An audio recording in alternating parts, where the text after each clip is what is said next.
à toutes, bonjour à tous et bienvenue pour ce nouveau Flash Auto. J'espère que vous allez bien et que vous avez passé une bonne semaine.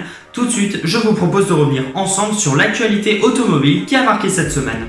Et on commence cette édition avec la nouvelle Peugeot 308 restylée. Après 7 ans de carrière, Peugeot a effectué un second restylage sur sa berline compacte en attendant sa remplaçante qui doit arriver d'ici 2021. Alors d'extérieur, ne cherchez pas trop de modifications car il n'y en a quasiment pas. Tout se concentre à l'intérieur, sur le catalogue, sur les nouvelles technologies et sur les motorisations. En ce qui concerne l'habitacle, le changement notable que l'on peut voir, c'est l'apparition du iCockpit qui relègue les compteurs à aiguilles aux oubliettes. Peugeot marque un tournant technologique pour sa compacte, ce qui annonce que la future 308 aura également ce système d'affichage totalement digital devant le conducteur.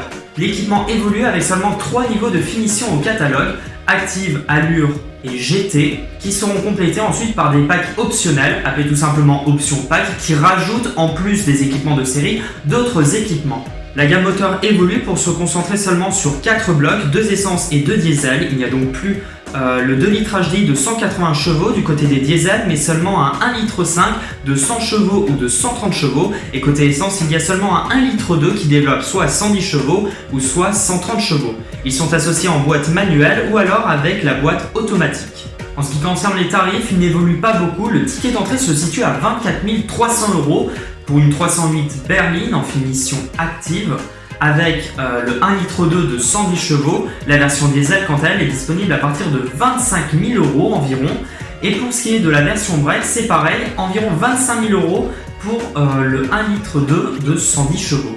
On poursuit cette édition avec la nouvelle BMW M5. Il y a quelques temps, BMW nous avait dévoilé les versions série 5 et série 5 break restylées. Aujourd'hui, c'est à la M5 que nous allons nous intéresser. La berline reprend exactement le même style que la version, on va dire, un petit peu plus classique, mais quelques éléments noirs viennent la distinguer, justement, avec des ailettes sur les ailes avant, une calandre noir brillant, un toit en carbone et puis d'autres inserts noir brillant comme les entourages de fenêtres ou quelques inserts sur les boucliers également. On note également à l'arrière 4 sorties d'échappement qui viennent distinguer cette version super sportive qui est toujours animée par un V8 4.4 biturbo de 625 chevaux. Alors le style change mais également la technique. BMW a annoncé avoir retravaillé le châssis et les amortisseurs pour offrir plus de dynamisme. La nouvelle M5 est toujours disponible en version 4 roues motrices mais qui peuvent être désactivées pour devenir une vraie propulsion. Avec des performances également toujours de haut vol, un 0 à 100 est effectué en 3 secondes 3 seulement et une vitesse max bridée à 250 km/h. Du côté des tarifs, ils n'ont pas beaucoup évolué, 138 850 € contre 138 500 € pour la version précédente, mais il faut ajouter à cela un malus écologique de 20 000 € et également le tarif peut grimper avec quelques options qui sont également disponibles au catalogue. On part du côté du Japon maintenant avec Lexus et la nouvelle IS. Cette nouvelle mouture est en fait un gros restylage de l'ancienne version puisque les lignes restent globalement semblables. On a juste une calandre légèrement modifiée mais qui est toujours aussi béante, des phares avant totalement renouvelés et à l'arrière un bandeau lumineux vient relier les feux entre eux. L'intérieur de son côté évolue également très légèrement avec quelques éléments redessinés comme les aérateurs par exemple. Mais surtout, il intègre enfin un écran tactile de 10,3 pouces. L'interface était commandée par une souris qui était placée sur la console centrale et n'était pas toujours évidente à manipuler. Vous retrouverez d'ailleurs notre essai de l'ancienne version sur le site découverteautomobile.com.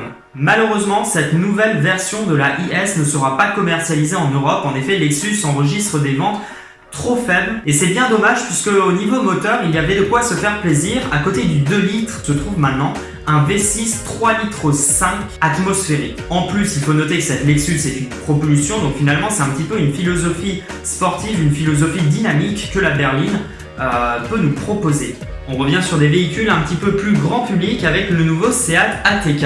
Le premier SUV de la marque Seat a enfin été restylé. Il arbore une face avant qui rappelle celle du Tarraco et celle également de la berline Leon. Un restylage qui se voit un petit peu moins à l'arrière également avec des feux qui sont juste les seuls éléments modifiés en fait.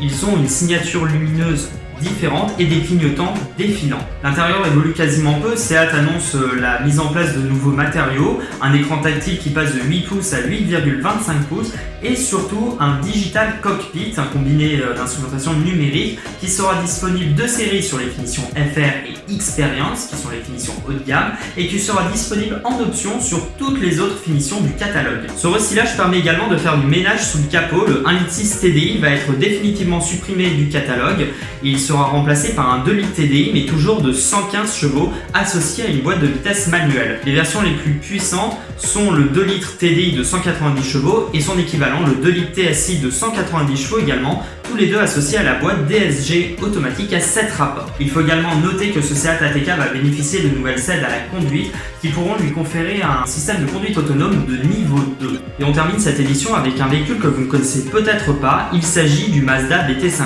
Alors BT50 c'est un pick-up qui est vendu un petit peu partout sauf en Europe et Mazda va renouveler cette version de son BT50 avec un nouveau design beaucoup plus moderne, inspiré des codes actuel de la marque avec le design Kodo, on reconnaît la calandre typique de Mazda. L'intérieur également évolue et adopte enfin une planche de bord totalement moderne avec un écran tactile mais les commandes physiques sont toujours présentes. Et côté technique, ce nouveau Mazda abandonne sa base de Ford Ranger pour prendre une base de Isuzu D-Max. Sous le capot se trouve un 3 litres de 190 chevaux diesel qui est associé à une boîte automatique. Mais malheureusement, n'espérez pas voir ce pick-up venir concurrencer les Volkswagen Amarok ou Ford Ranger sur notre sol européen, puisqu'il ne sera toujours pas commercialisé sur le vieux continent. C'est la fin de cette édition. Merci à tous d'avoir suivi ce nouveau numéro du Flash Auto. Je vous retrouve la semaine prochaine. En attendant, n'hésitez pas à nous suivre sur les réseaux Facebook, Twitter et Instagram, ainsi qu'à consulter le site Découverte Automobile qui est alimenté quotidiennement avec des articles. N'hésitez pas non plus à liker, à partager et à commenter cette vidéo. Moi je vous retrouve la semaine prochaine pour un nouveau numéro du Flash Auto avec de nouvelles actualités. D'ici là, portez-vous bien.